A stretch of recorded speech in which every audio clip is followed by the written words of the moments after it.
पश्चिम बंगाल सरकार ने नई राष्ट्रीय शिक्षा नीति अभी लागू ही नहीं की है।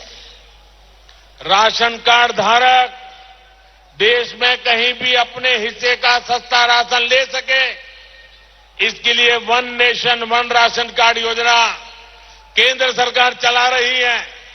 पश्चिम बंगाल के लोगों को अब भी उसके लागू होने का इंतजार है। इसका सबसे बड़ा नुकसान दूसरे राज्यों में काम कर रहे पश्चिम बंगाल के गरीब मजदूरों का हो रहा है। 7वां वेतन आयोग भी देश के कितने ही राज्यों में लागू हो चुका है, लेकिन पश्चिम बंगाल में ये अभी तक लागू नहीं हो पाया है।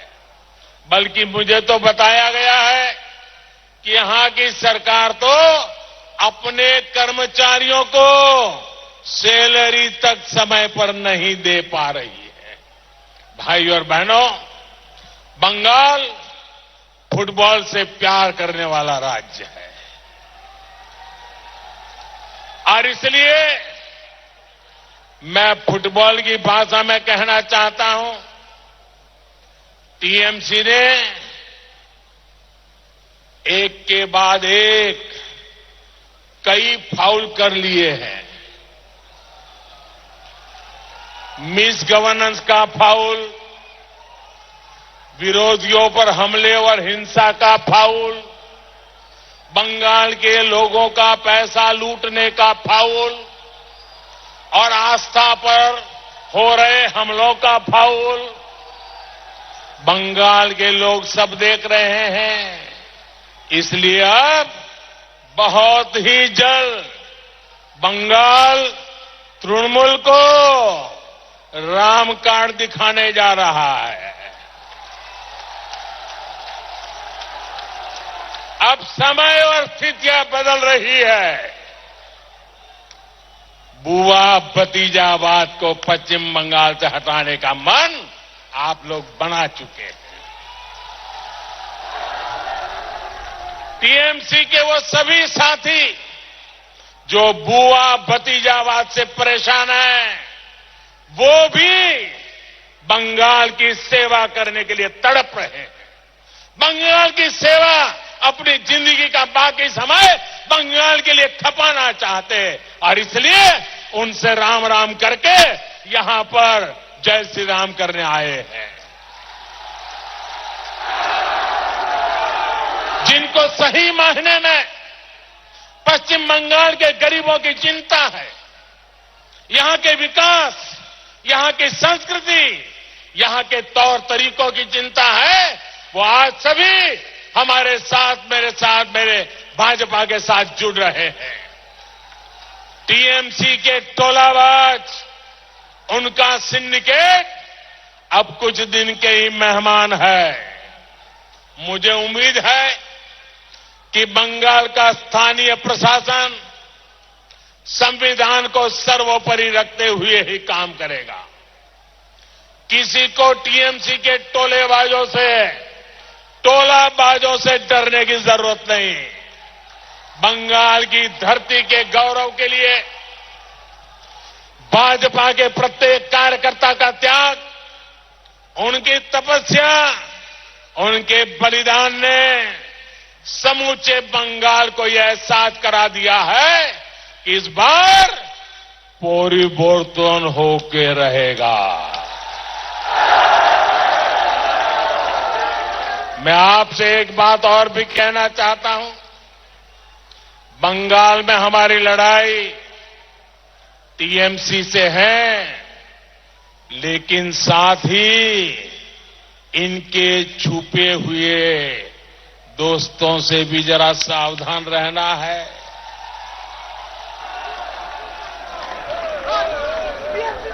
आप लोगों ने कई बार सुना होगा, खेल के अंदर मैच फिक्सिंग होता है, लेकिन अब लेफ्ट, कांग्रेस और तृणमूल मिलकर राजनीति में पर्दे के पीछे मैच फिक्सिंग कर रहे हैं। दिल्ली में लेफ्ट, कांग्रेस और तृणमूल, ये तीनों एक साथ बंद कमरों में मिलते हैं, बैठते हैं, एक साथ मिलकर रणनीति बनाते हैं। केरल में कांग्रेस और लेफ्ट ने मिलकर डील कर रखी है, 5 साल तुम लूटो, 5 साल हम लूटेंगे। लेकिन बंगाल में लेफ्ट और तृणमूल एक दूसरे से लड़ने का सिर्फ दिखावा करते हैं।